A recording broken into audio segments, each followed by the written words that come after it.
اگر برا ہوگا تو دنیا کہے گی پہی کیا ہوئے. اب باپ کو تو بیٹا برا تو نہیں کہہ سکتا ہے، نالائق ہی ہوگا جو. اس کا حق بھی بنتا ہے اور اس کا جانا بھی چاہیے.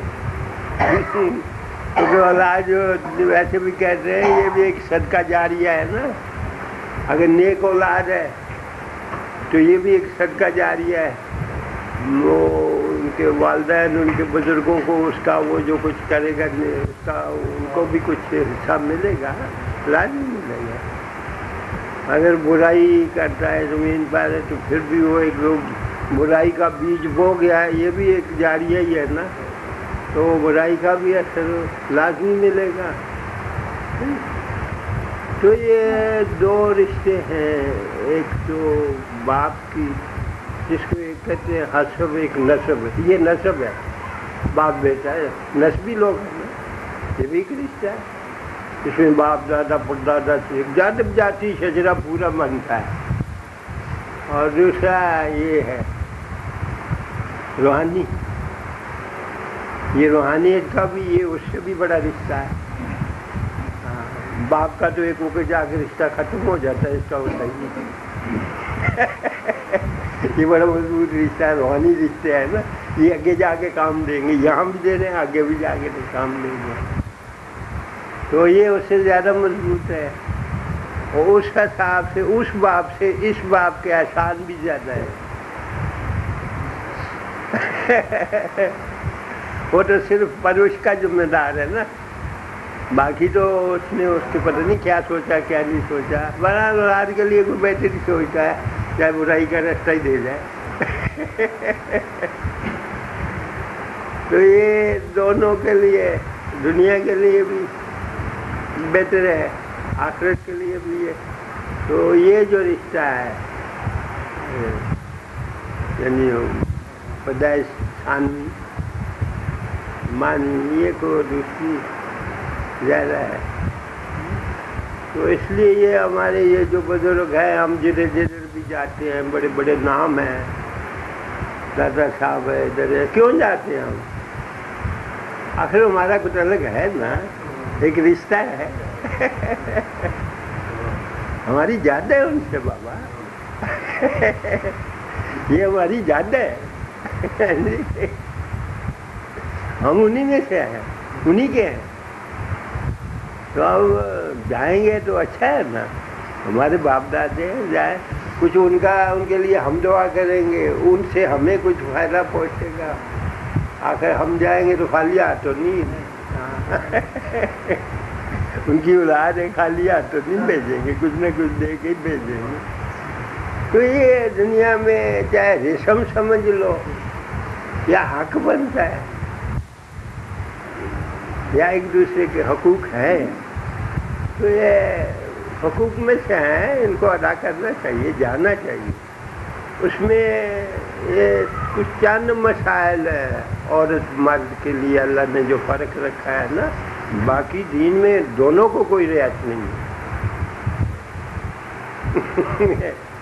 دین جس کو کہتے ہیں نا، وہ عورت اور مرد کو لیے بالکل ایک ہی ہے. عورتوں کا مذہب تو اور ہے. وہی عبادت ہے، وہی اللہ ہے، وہی رسول ہے، وہی نمازیں ہیں، وہی روزے. جیسے تم رکھو گے ویسے وہی رکھیں گے.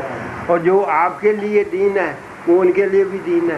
اگر آپ کا جانا قرآن قبرستان میں دین ہے تو پھر عورت کے لیے کیوں نہیں ہے؟ جب ہمارا دین ایک ہے. قبرستان میں جانے دین کا حصہ ہے آپ کے نزدیک یا دین سے بخارج ہے؟ کیا سمجھتے ہو؟ نہیں. اگر یہ اور قبرستان میں جانا دین کا حصہ نہیں ہے تو پھر تو مسئلے میں ہی نہیں آتا. پھر تو پوچھنے کی ضرورت نہیں، جانا چاہیے جیسے کہ دین کے حصے میں آتا ہی نہیں ہے. اگر دین میں ہے اور یہ دین کا حصہ ہے تو پھر دونوں عورت اور مرد دونوں کے لیے دین ایک ہے یا نہیں ہے؟ کہیں عورت اور مرد میں دین میں کہیں قرآن کریم میں حدیث میں کوئی فرق ہے؟ دین میں کوئی فرق نہیں ہے. باقی عورت مرد ہونے میں جو فاصلے ہیں وہ ہے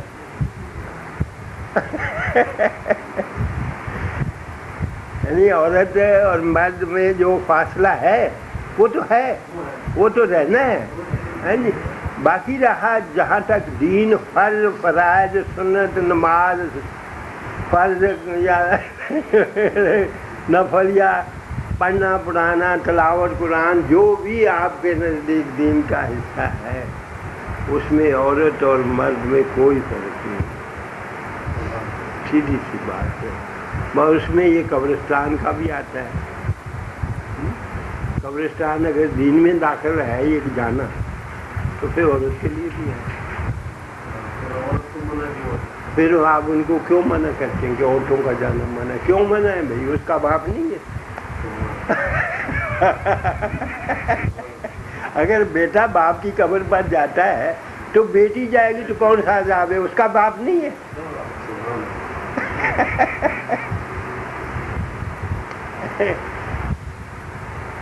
اگر یہ مسئلے کے اصول سے، اس اصول پر اگر جانا ہے، وہ دین کا حصہ ہے، تو پھر تو بھائی کوئی ممانعت نہیں ہے یا عورت کے لیے نہ مرد۔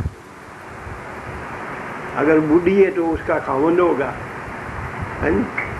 یا اس کی ماں ہوگی۔ اگر بوڑھی ہے تو ماں ہوگی یا ہوگا نا جی، کوئی رشتہ تو ہے۔ تو جتنا وہ بنتا ہے وہ اگر دین کا حصہ ہے تو دونوں کے لیے ہے۔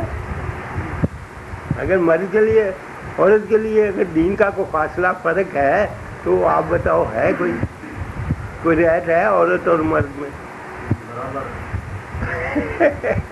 تو پھر یہ یہاں آگے کیوں الجھن ہوتی ہے؟ اور پھر ثبوت ہے وہ جتنی مدینہ منورہ ادھر بدر میں، آپ تو اب بھی جاؤ تو ماشاءاللہ میلہ لگا ہوتا ہے۔ اب جب بھی جاؤ وہاں بدر میں میلہ لگا ہوتا ہے، عورتیں بھی مرد بھی سب زیارت کے لیے جاتے ہیں، دعا پڑھتے بھی کرتے ہیں، قبرستان ہے اب بھی ہے، اور حضور کے زمانے میں بھی کوئی روز، بعض لوگ تھے جو روز ہی جاتے تھے صبح، بھائی وہ تو نزدیک رشتے، کسی کا بھائی تھا، کسی کا باپ تھا، کسی کا بیٹا تھا، سارے ہی ادھر تھے، انہی کے تو تھے وہ اولاد، تو سب کے تھے، سبھی لوگ جاتے تھے۔ اور بعض لوگ تھے کہ روز نہیں جا سکتے، کوئی جمعرات کو چلا گیا، کوئی جمعے کو چلا گیا، بہرحال جاتے تھے۔ اور خاص کر خصوصی طور پہ سال بعد تو عام لوگ جاتے تھے، جیسے وہ دن، جیسے آپ نہیں وہ برسی، ہاں برسی جب وہ سال ہوتا ہے، سال کے بعد سارا شہر جاتا ہے، اور پھر ان کے تو لیے یہ تھا کہ ان کے رشتے بھی تھے، وہ جو شہر میں لوگ آباد تھے انہی کی وہ جادگے تھے، کسی کا بیٹا تھا، کسی کا دادا تھا، کسی کا باپ تھا، وہ سارے قبرستان میں ادھر ہی تو تھے، اور یہ جو شہر میں تھے یہ سب ان کی اولاد تھی۔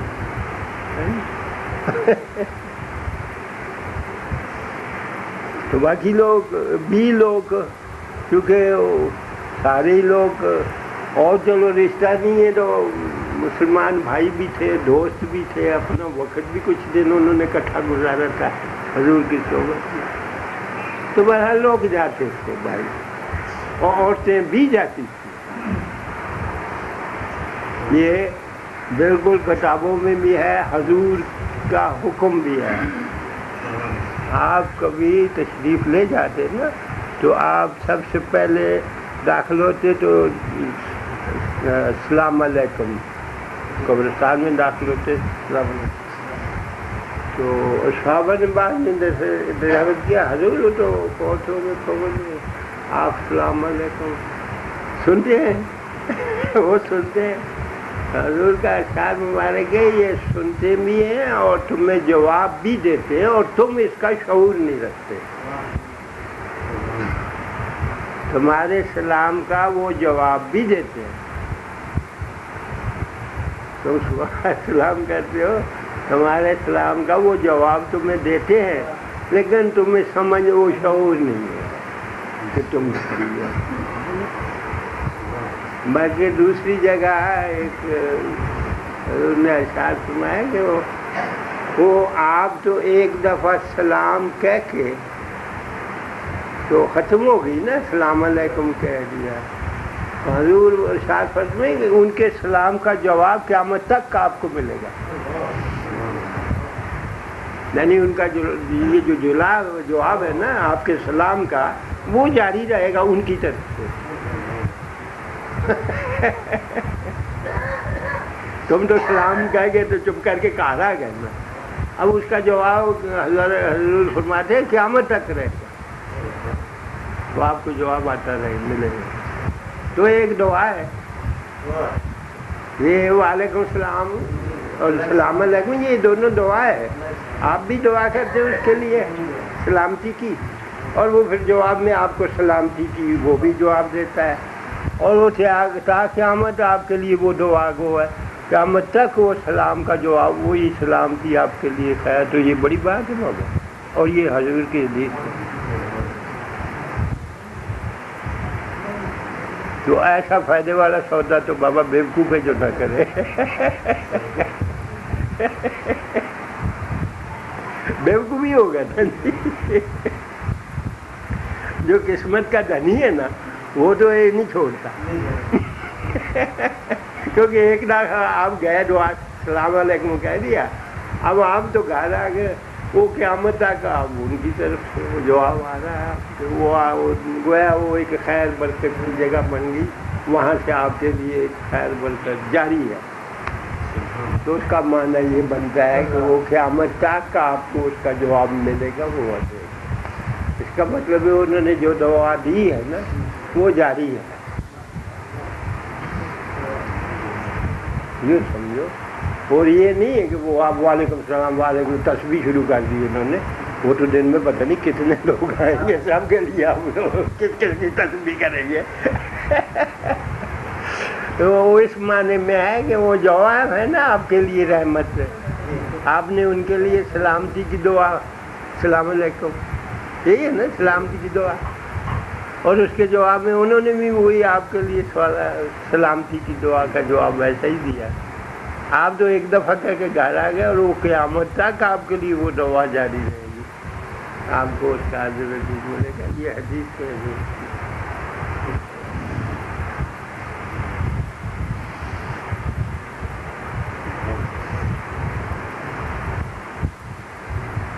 اس میں بہت وسیع ہے یہ دائرہ جو ہے نا، اللہ رسول کے ساتھ جو دین کا معاملہ ہمارا قلبی ہے بہت وسیع ہے، محدود نہیں ہے.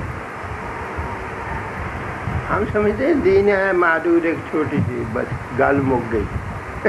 نہیں ہے، اس میں وسعت ہے، بہت وسعت ہے، قیامت تک.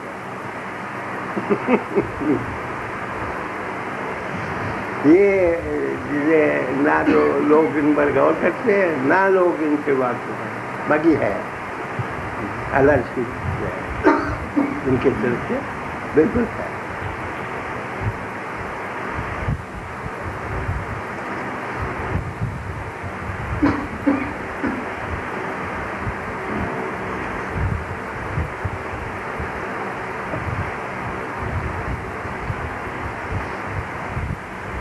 صحابہ کرام بھی یہ کوئی نئی چیز نہیں ہے. یہ تو آج کل آپ لوگوں نے علماء کرام نے قبروں پر جانا منع نہیں، کیا لینے جاتے ہیں، وہ تو مر گئے. چاہے نبی ہو چاہے ولی ہو، ان کے لیے دونوں ہی برابر ہیں. کہ یہ تو مردے ہیں، مردوں کے پاس کیا جائے. یہ تو قصہ ختم کر رہے ہیں. یہ مسلک نیا ہے. باقی حضور کے زمانے سے حضور خود بھی حیات لوگ بھی جو تھے صحابہ کرام جو چیدہ پائے کے صحابی تھے، اور بعد میں مسلمان ہونا جو بھی برگزیدہ اس زمانے میں جو حیات ہے یا شہید ہو گئے کہیں قبرستان ہے، ان کے دفن ہے، ان کے مزار ہے، لوگ جاتے تھے، صحابہ جاتے تھے، زندہ لوگوں کی زیارت کے لیے جاتے تھے، اور جو شہید تھے ان کے مزاروں پر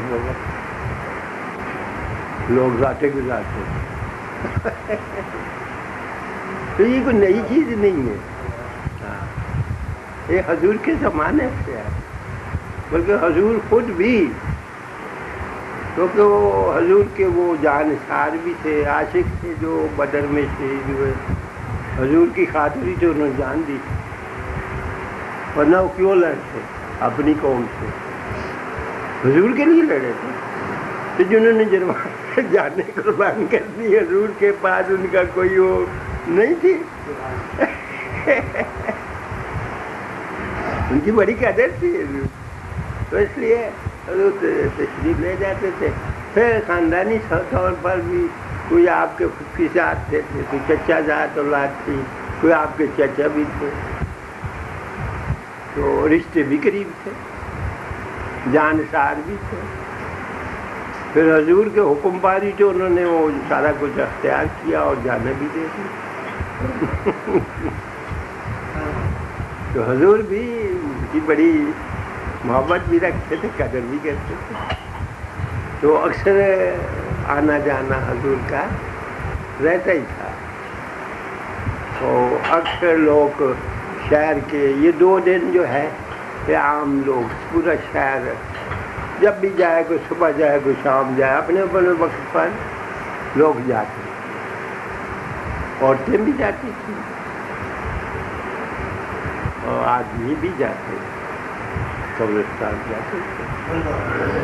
جیسے یہ جمعرات کا لوگ دن ہے یا سوموار کا جمعے کا دن ہے، یہ 2-3 دن فضیلت کے خاص کر لوگ جاتے، عید کے دن اکثر لوگ جاتے، کیونکہ جبھی سے یہ ایک رسم کہہ لو، یہ چیز چلی ہوئی ہے، اب بھی لوگ جاتے ہیں عید والے دن اپنے قبرستانوں میں لوگ جاتے ہیں، اپنے باپ دادا جس کا کوئی رشتے دار جاتے ہیں، اب بھی جاتے ہیں، تو یہ کوئی نئی چیز نہیں ہے، حضور کے زمانے سے ہے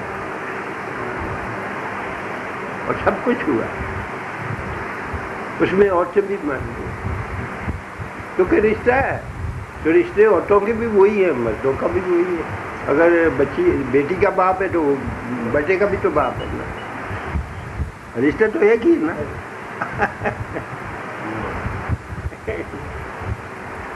تو بنتا ہے بابا، حق بنتا ہے۔ یہ سرکار اولیاء کرام سے ہٹ کر جو عام امور ہے ان کے بارے میں لکھا ہے کتاب میں کہ ان کو پکا نہیں کرنا چاہیے، اس لیے کہ اولیاء میں ان میں کوئی فرق نہیں رہے گا، ایک بزرگ ہے اس کی کبا بھی پکی ہو، زیادہ ذکر نہیں ہوئی ہو تاکہ پتہ لگے آنے والے کو کہ یہ مطلب صاحب مزار ہے۔ نہیں ہے پتہ، یہ تو ایک دلیلیں ہیں نا، بزرگ ہو یا نہ ہو کوئی بھی ہو، اب پکی بنانے والے بابا کچھ بھی نہیں ہوتا، وہ اچھے بھلے باپ بیٹے کو شوق ہے وہ بڑی فصلہ پکی بنا دیتا، یہ تو پیسے کا مسئلہ ہے۔ تو باقی بزرگوں کو ہے یہ اکثر بنتا ہے، اولاد آدمی کو اور بنا دے گا، یہ تو بننے کسی کے ذریعے بن جائے، عام آدمی تو جو کرے گا کیونکہ کسی کا کوئی تعلق نہیں ہے، جس کا باپ ہے اس کا باپ ہے بس۔ اب اولاد کا کام ہے، اگر محبت رکھتی ہے یا اس کے پاس کوئی شوق ہے تو باپ کی پکی کر دے گا، نہیں تو جیسی ہے وہ تو پڑھی ہے نا۔ تو یہ لوگ جو برگزیدہ لوگ ہیں یہ صرف اولاد کے لیے نہیں ہوتے، سارے سب کی، یہ سب ان کی اولاد ہوتی ہے، اپنے نہیں تو کوئی باہر سے کوئی آ جائے گا، پٹافٹ بنے گی، مخلوق خدا بنا دے گی، جن کی اللہ یہ چاہتا ہے ہو جاتی ہے، بنتی، وہ تو بنتی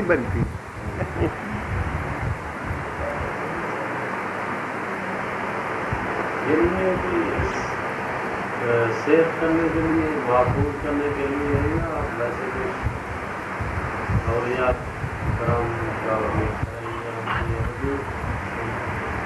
نہیں، یہ پکی بنانا یا وہ یہ جو ہونا ہے نا، یہ اس کا ان چیزوں سے تعلق نہیں ہے، ایک مخلوق کی قبلہ گاہ ہے، اور قبلہ تو پھر قبلہ ہی ہے نا، یوں سمجھ لو. اب مکہ شریف میں قبلہ بنا ہے، بعد میں بنا ہے، حضرت ابراہیم علیہ السلام نے بنایا ہے. سارا ہی قصہ وہ قرآن کریم میں ہے. آپ ہی نے بنے یاد رکھی، آپ ہی نے تعلیم کیا، کیونکہ وہ قبلہ ہے. مخلوق نے آنا ہے، ساری مخلوق کی سجدہ گاہ ہے. اس پر بھائی سونا چاندی چمڑا جو مرضی چڑھا دو، کیا ہے، چاہے پتھر ہو، قیمتی ہو، جیسا بھی ہے،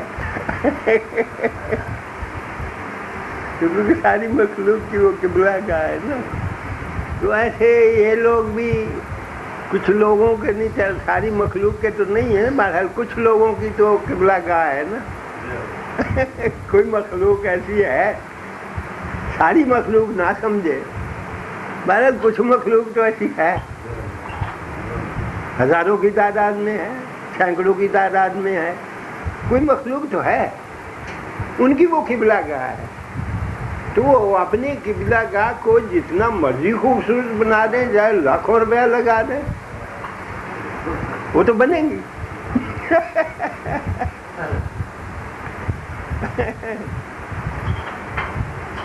وہ اگر وہ خود ایسے بعض بزرگ ہیں کہ ان کو کوئی چیز یا کسی وجہ سے پسند نہیں کرتے تو ان کا ارادہ نہیں منع کر دیتے، وہ دیکھا، لیکن وہ اخیر بنتی ہے، وہ اخیر وہ بھی بنتی ہے. یہ تو ہم نے خود دیکھا ہے. یہ حضرت خواجہ صاحب خواجہ معین الدین چشتی رحمۃ اللہ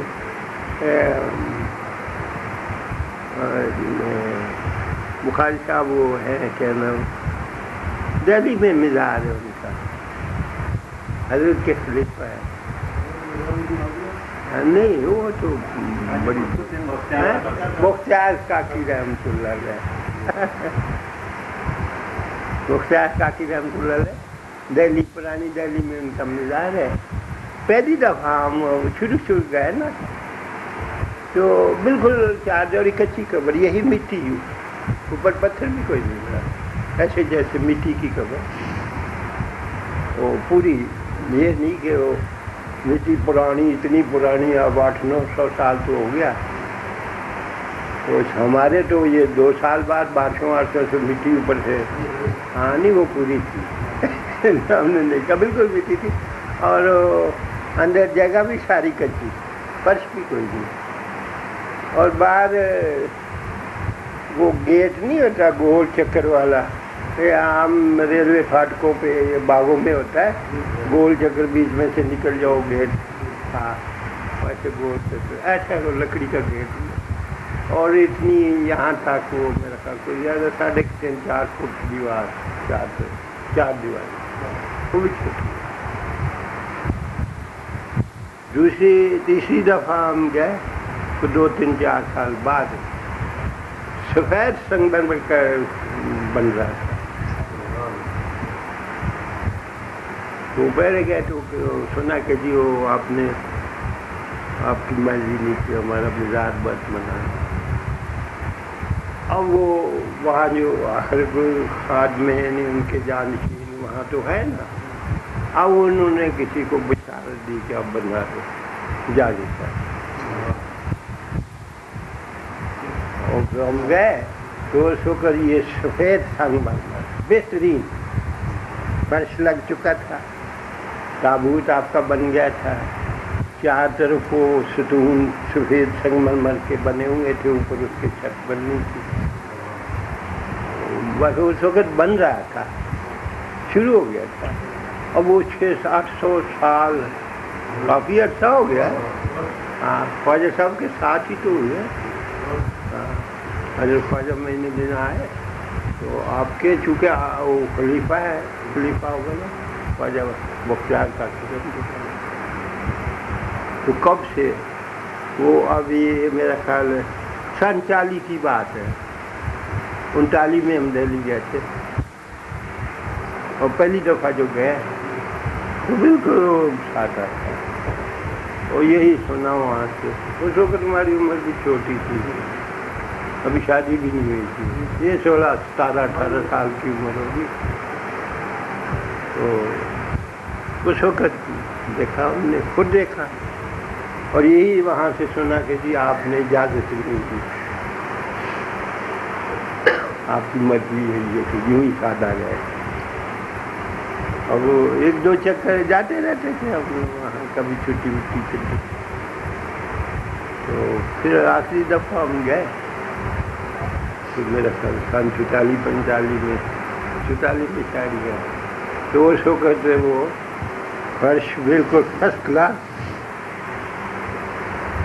سفید دودھ والا اصلی سفید فرش لگ چکا تھا، اور حضرت کا وہ جو تعویذ تھا وہ بھی مکمل تھا اوپر، اور سائڈوں پہ وہ کونوں پر نا وہ اوپر چھت کے لیے وہی سفید سنگ مرمر کے وہ ستون کھڑے کیے ہوئے تھے، کام ہو رہا تھا. پھر وہاں سونا کہ جی یہ کسی کو بشارت ہوئی ہے، آپ نے اجازت دے دی تو بنا لو گائے. اب میرا خیال ہے بڑا بہترین بنا ہوگا. یعنی ایسا تک تو ہم نے دیکھا ہے کہ بن رہا تھا، ستون کھڑے تھے، چھت ابھی تک نہیں پہنچے تھے، پر ستونوں پر کام ہو رہا تھا، وہ سیٹ ہو رہے تھے، فرش نیچے سنگ مرمر سفید، اور آپ کا وہ تعویذ تھا وہ بھی فرسٹ کلاس. اللہ جانے اب کیسا بنا. اس کے بعد ہم گئے، یہ بھی ہم نے اپنی آنکھوں سے دیکھا کہ جب نہیں چاہتے تو نہیں بنتا، جب چاہتے ہیں تو بن بھی جاتا. حالانکہ اس وقت ان کی محبت کرنے والے لوگ تھے، وہ بناتے پتہ نہیں کیا بناتے. اب 800 سال بعد یہ تو انہوں نے تو دیکھا بھی نہیں انہوں نے ان کو. لیکن محبت کے لوگ ہیں نا، با اجازت ہوئی فٹافٹ لوگ پہنچ گئے. اب جناب ایسا فرسٹ کلاس کام ہو رہا تھا، تمہیں خوش ہو گئی.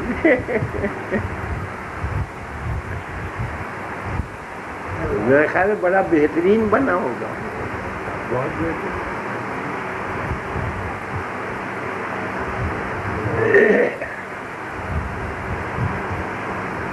اور یہ اس میں بلا ہے، یعنی آخر ہم لوگ آج بھی 800 سال ہو گیا یا 1000 سال ہو گیا، آخر ہم انہی کی اولاد سے ہیں. ہمارے ہی تو باپ دادا ہے نا وہ جو بھی ہیں.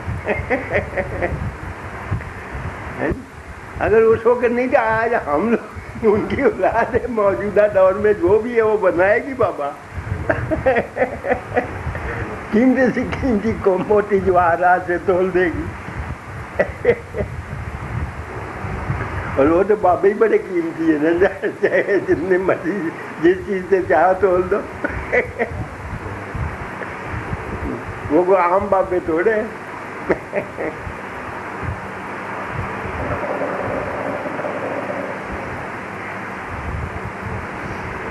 یہ بہت بڑا تعلق ہے. اس میں قرآن شریف میں ہے نا، وہ جہاں وہ موسیٰ علیہ السلام جب وہ ایک اللہ کے بندے کے ساتھ گزر ہوا، اور انہوں نے بزرگوں نے ایک بچہ کھیل رہا تھا، اس کی جان ختم کر دی، مار دیا تھا نا ایک بندہ. جس پر حضرت موسیٰ علیہ السلام نے اعتراض کی کہ کچھ بھی نہیں، بچہ کھیل رہا تھا، اپنا کھیل کود 10 سال کا ہوگا، 12 کا ہوگا، جتنا بھی آخر کھیلنے کودنے والا اتنا کہ تو ہوگا نا. تو انہوں نے پکڑا اور ختم کر دیا. اسی پر وہ موسیٰ علیہ السلام ناراض ہو گیا. یہ تو بہت بڑا قتل، وہ بڑا کبیرہ ہو گیا گناہ. تو یہیں سے پھر ان کی بات بگڑ گئی کہ اب تم اپنا رستہ لو اور میں اپنا، اب ہماری تمہاری گزر نہیں ہے. پھر انہوں نے اس کی وجہ بھی، پھر جب علیحدگی ہوئی تو تینوں قصوں کی وجہ بھی بتا دی. پھر وہ کہنے لگے وجہ تو بالکل ٹھیک ہے. وہاں یہ ہے نا کہ اس کا باپ بڑا سوالیہ ہے. وجہ یہی بتائیے نا کہ اس بچے کا باپ بہت سوالیہ ہے، اور یہ بڑا ہو کے بڑا خبیث نکلے گا. اس کی وجہ سے اس کے باپ کو تکلیف ہوگی، کیونکہ وہ تو سوال ہے، لیکن اس کی وجہ سے اس کو تکلیف ہوگی۔ یہ صدقہ جاریہ جو ہے اولاد، تو ہم نے اس لیے اس کو مار دیا ہے کہ اس کے باپ کو وہ جو ہے جیسا ہے ویسا ہی رہے، اس کا عذاب تو نہ بھوگے۔ یہی انہوں نے یہی وجہ بتائی ہے نا، یہ قرآن کریم میں ہے اور یہ ثبوت ہے قرآن کریم سے کہ ہمارا بھی ان سے ویسا ہی تعلق ہے۔ ہمارا کیا بھلا جو بھی ہے لازمی ہو ان پہ اثر، اگر ہم اچھے ہیں، صالح ہیں، یا ان کی ارواح کو کچھ ثواب، ہم قبر میں جاتے ہیں ان کو لیے دعا کرتے ہیں، اسی لیے تو یہ بنی ہے، اور یہی ہمارے لیے حکم ہے کہ اپنے بزرگوں کے لیے دعا خیر کرو، ہے نا؟ اور کچھ نہیں ہے، ہم لوگ سمجھتے نہیں ہیں، اللہ میاں نے ہماری عبادت کو ایٹومیٹک بنا رکھا ہے، ہم نہیں کرتے، آپ ارادہ تن نہیں دعا کرتے، لیکن آپ سے ہو رہی ہے۔ آپ ارادہ تن اپنے باپ کے لیے دعا نہیں کرتے، یا کبھی آئی یاد آئی کو دو سے چول پکائے چیتا پہیے ابے کو دعا دینی ہے، وہ پھر کرو گے، یعنی سارا دن تو قصدن کیا آپ نے کبھی؟ 5 وقت نماز میں یہ دعا ہے والدین کے لیے، ولیل والدین یوم یقوم الحساب، پڑھتے ہو یا نہیں پڑھتے؟ کتنی دفعہ پڑھتے ہو نماز میں؟ اپنے بزرگوں کا پر بھی، صالحین پر، شہداء پر، یہ نماز میں ہے نا جی، سب کے لیے دعا کرتے ہیں۔ یا ہم نماز پڑھتے ہیں تو اس سے ہم بے خبر ہیں۔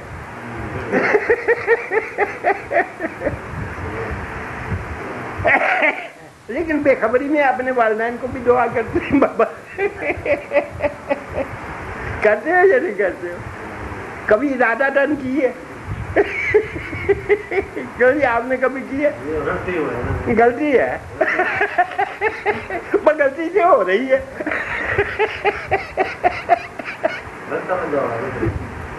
تو جو چیز اللہ نے جس سے رکھی ہے نا جی، اس کو جیسے اللہ قرآن کریم فرماتا ہے نا، یہ ذرا ذرا درخت جو آپ دیکھ رہے ہیں سب تمہاری طرح اللہ کا ذکر بھی کرتے ہیں اور سجدہ سجود بھی کرتے ہیں، ہے قرآن میں، یعنی بلا ارادہ کرتے ہیں۔ جس طرح ہم یہ بلا ارادہ ہم قصدن یا خاص کر یاد کر کے باپ کو دعا نہیں کرتے، وہ نماز میں ویسے ہی واپس نکل جاتی ہے۔ ہمارا اس میں کیا قصور ہے؟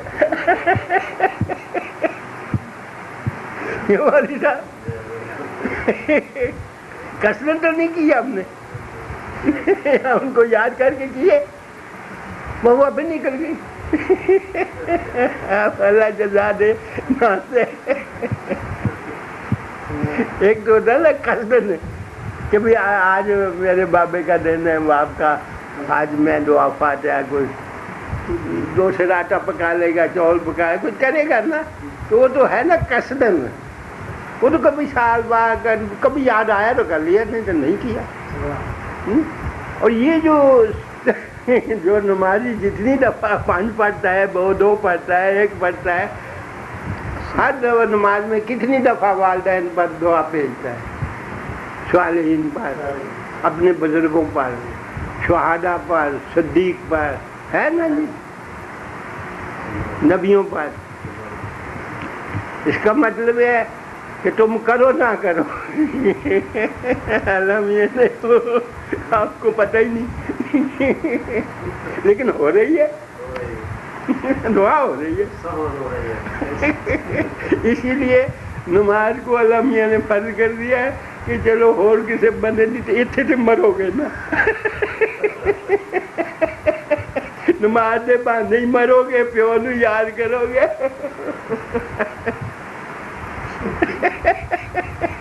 اگوں پیچھوں تو نہیں کر دینا۔ تو اللہ نے اس لیے فرض کر دیے کہ یہ بہت ضروری ہے. یہ رشتے ایسے یہ ٹوٹنے والے نہیں. ان کے ایک دوسرے پر حقوق ہے, چاہے وہ زمین ہے یا حیات ہے, حقوق نہیں ختم ہوتے. جیسے ہم دیکھتے ہیں کہ یہ درخت کھڑے ہیں, بلکہ ذرا ذرا قرآن کریم میں ذرے ذرے کا ذکر ہے کہ ذرا ذرا, اور جو کچھ تم یہ درخت اور جو بھی یہ جو تم دیکھ رہے ہو سب اللہ کو سجدہ بھی کرتے ہیں اور ذکر بھی کرتے ہیں. اور سجدے ان کے ذات, ان کی شکل بھی اللہ نے بتائی. کیا تم صبح شام نہیں دیکھتے کہ صبح یہ ادھر جھکے ہوتے ہیں, ان کے سائے ادھر لمبے ہوتے ہیں, اور پھر شام کو یہ ادھر ہوتا ہے. اس طرح یہی ہے نا اشارہ کہ یہ سجدہ ہے ان کا. صبح سورج ادھر سے چڑھتا ہے نا, تو یہ درخت جو ہے اس کے سائے دور تک یہ لمبے پیچھے ہوتے ہیں. یہ سجدہ ہے ان کا. یہی اللہ نے بتایا قرآن کے میں, یہ دیکھتے نہیں تم ان کے سائے کہاں تک لمبے. پھر آہستہ آہستہ آہستہ یہ اٹھتا اٹھتا اٹھتا 12 بجے تک بالکل سیدھا ہو جاتا ہے, نہ اس کا ادھر سایہ ہوتا نہ ادھر ہوتا. پھر سورج ادھر ہوتا ہے تو پھر سایہ, پھر دوسرا سجدہ ادھر ہوتا ہے. یہی اللہ نے تشبیہ دی ہے قرآن میں, ایسا ہی ہے نا. تو یہ سارے ہی, اب ان کو تو پتہ نہیں ہے ہم سجدہ کر رہے ہیں, آٹومیٹک ہو رہا ہے نا. وہ آٹومیٹک جیسے ان کا وہ ہو رہا ہے نا, ایسے ہمارا نمازوں میں ہو رہا ہے, ہمیں پتہ ہی نہیں, آٹومیٹک ہو رہا ہے. دعائیں بھی کر رہے ہیں, انبیاء کو بھی, شہداء کو بھی, والدین کو بھی, اور وہ جو گزر گئے ہیں سب کو لیے کرتے ہیں. اور کمال ہے کہ یہ اتنا ضروری ہے کہ اللہ نے ہمارے اوپر فرض کر دی. یہ ساری نماز میں یہی تو ہے, اور کیا ہے.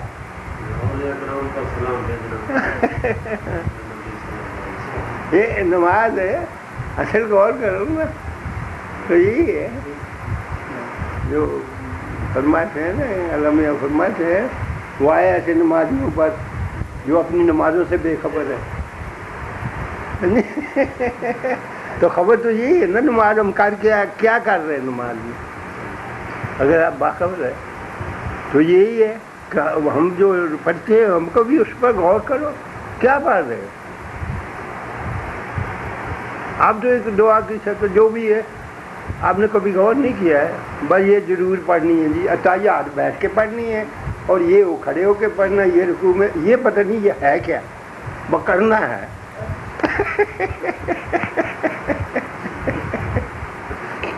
اصل میں دیکھو نماز ساری یہی, ہم اپنے بزرگوں کو یاد کرتے ہیں, ان کے احسان یاد کرتے ہیں, اور ان پر جو بھی درود سلام برکت رحمت ان کے لیے مانگتے ہیں, بھیجتے ہیں.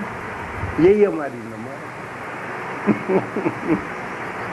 اب یہ کہاں تک جائز ہے اور کہاں تک ناجائز ہے یہ تم خود فیصلہ کر لو. اس میں عورتوں کو کیا رعایت ہے اور مردوں کو کیا منع ہے, یہ بھی آپ فیصلہ کر لو.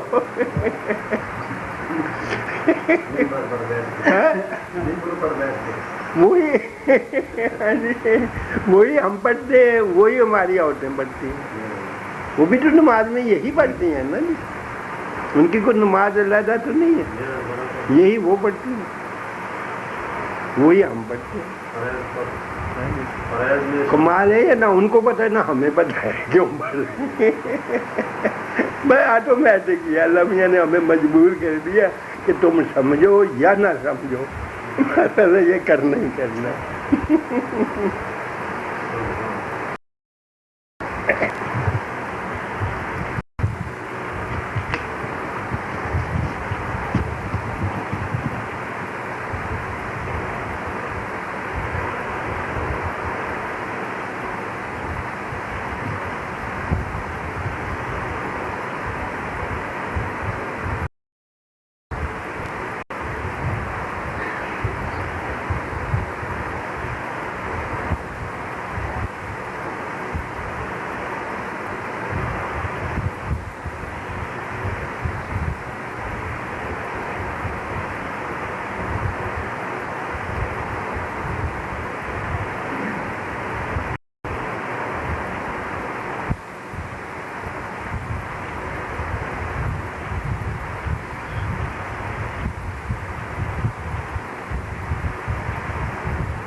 صرف دونوں میں فاصلہ ہے، عورت مرد میں، وہ صنف نازک ہے. آدمی کچھ اس کی ذمہ داریاں اور ہیں، اس کی کچھ ذمہ داریاں اور ہیں. یہ فرق تو اپنی جگہ ہے. باقی دین کے معاملے میں جو چیز ہے مرد کے لیے دین ہے وہ عورت کے لیے ہے. اس میں کوئی رول ہے یہ نہیں کہ بھی یہ عورت ہے اس کو رعایت ہے یہ نماز نہ پڑھے نہ دین میں بالکل. اور یہ وہ کیونکہ وقت کا ورنہ ایک وقت گزرا ہے حضور کے زمانے میں جس طرح اب بھی لوگ مکہ شریف جاتے ہیں حج کے لیے تو عورتوں مردوں میں کوئی فرق نہیں ہے، بالکل مکس ہوتی ہیں. کوئی الگ لائن نہیں لگتی کہ یہ عورتوں کے لیے یہ جی ادھر مردوں کے لیے. وہ طواف ہوتا ہے بیچ میں عورتوں مرد بالکل ایسے کھچڑی کی طرح ہوتے ہیں ایک دوسرے کا کندھا ایک دوسرے وہ ایسے بلکہ ایک جگہ دو جگہ ایسی آتی ہے کہ ویسے وہاں آ کے ایسے چپک جاتے ہیں لوگ. تو بیچ میں عورتیں بیچ میں مرد تو فرق نہیں ہے. پھر حضور کے زمانے میں یہ جنگوں میں ابتدا میں شروع میں جب حضور تشریف لے گئے پہلی مسجد بنائی مسجد جو حضور کی ہے مسجد نبی کی. تو ابتدا میں عورتیں مرد دونوں ہی ایک صف میں کھڑے ابتدا میں چند لوگ تھے نا گنتی کے. اور پھر وہی عورت بھی عزیز رشتے دار ہی تھے سارے. تو عام لوگ تو نہیں، اب تو عام ہے نا سارا محلہ اکٹھا ہوتا ہے. تو اب وہ فاصلے کو ہمیں مجبور ہے ہم بڑھانا ہے، اس کو الگ کرنا چاہیے کیونکہ اب مختلف لوگ ہیں. وہ تو وہی مکہ شریف سے تشریف لائے لوگ مہاجر تو انہی کی عورتیں تھیں اور سب بانجے بتیجے ہی تھے، ایک ہی خاندان تھا. تو ایک ہی صاحب میں عورت مرد دونوں ہی کھڑے ہوتے تھے. یہ کافی عرصہ تک جب عام لوگ پھر کچھ تھوڑے دنوں کے بعد تمام شہر مدینہ منورہ لوگ سب مسلمان ہو گئے. پھر جگہ بھی تنگ ہو گئی. مسئلہ یہ بھی ہے کہ اس کی کئی وجہ ہو سکتی ہے کہ مسجد چھوٹی تھی اور وہ مردوں کے لیے کافی نہیں تھی تو عورتوں کو پھر ان کو کہا کہ بھی تم ایک طرف. جب تک یہ ہوا کہ اب عام آدمی آنے لگ گئے پھر ایک طرف عورتوں کے لیے جگہ الگ کر دی پھر مردوں کے لیے الگ کر دی. جب بہت اکثریت ہوگی تو ان کی جگہ ہی نہیں بچی پھر ان کو کہا تم گھر میں ہی یہ تو وقت کی مجبوری ہے. دین نے منع نہیں کیا دین میں اب بھی اگر گنجائش ہوئے تو اب بھی وہی ہے، دین وہی ہے. تو وقت کے ساتھ اب رہ گیا جہاد اصل جہاں سب بندی ہوتی ہے بغیر ساتھ مردوں کی جنگ ہوتی ہے. تو صحابہ کے زمانے میں ان کی بیویاں ان کی عورتیں وہ بڑی جناب مجاہد تھیں اور باقاعدہ گھوڑے پر سوار لشکر میں کھڑی ہوئی مل کے جنگ کی ہے انہوں نے. اور یہ ثبوت تھا بھی شاہ سوار تھیں یعنی گھوڑوں پر اور باقاعدہ اصلاح کے ساتھ اور باقاعدہ جنگ میں انہوں نے حصہ لیا. وہ نہیں نا وہاں تو وہ نہیں بات دین تو اس کے لیے بھی وہی تھا بہت اکثر عورتوں کے نام ہے تاریخ میں بہت ان کی تاریخ میں نام ہے. باقاعدہ لشکر میں شاہ سوار تھی گھوڑوں پر اور لشکر کے اندر وہ باقاعدہ جنگ کی ہے انہوں نے قتل بھی کیے تو وہاں تو نہیں کسی نے مسئلہ اٹھایا کہ یہ عورت ہے یہ مردوں کے بیچ میں. وہ دین ہے، دین میں اس کو اجازت تو ہے. ہاں اگر وہ اس قابل ہے اس کو اجازت ہے وہ باقاعدہ مجاہد بن کے میدان میں لڑ سکتی ہے. اور ایسے واقعہ بے شمار بہت ساری عورتیں ہیں جن کے نام ہیں اب بھی تاریخ میں موجود ہے.